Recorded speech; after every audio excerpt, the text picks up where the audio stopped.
This is the story of a man who believed COVID conspiracies until he caught the virus and died. Gary Matthews was an artist and photographer, a familiar sight on the streets of his hometown in Shropshire. He's beautiful. He's a beautiful man. I mean, he was very gentle and very delicate. I hugged him quite a lot. But sometime in the last few years, his friends say, Gary changed. His lifelong interest in radical politics took a darker turn. He had changed a bit, almost slightly insulting, like, you're being brainwashed, can't you see? When the pandemic hit, Gary mostly ignored the rules.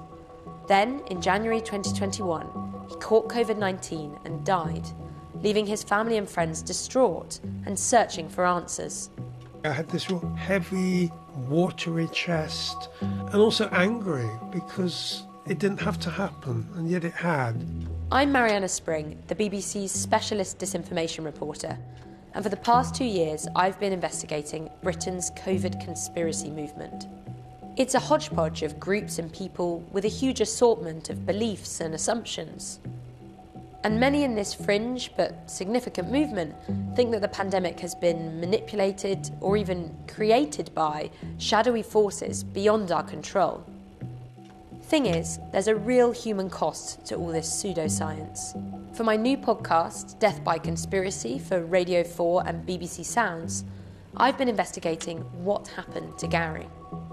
I've been going deep inside the conspiracy underbelly that lies just below the surface of the Shropshire market town of Shrewsbury.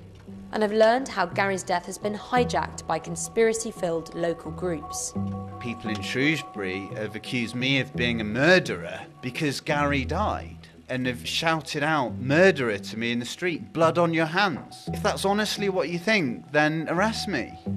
Talking to Gary's friends and family, I've built up a picture of who he really was, what happened to him, and who bears responsibility. From BBC Radio 4, Death by Conspiracy, a new 10-part series. Subscribe now on BBC Sounds.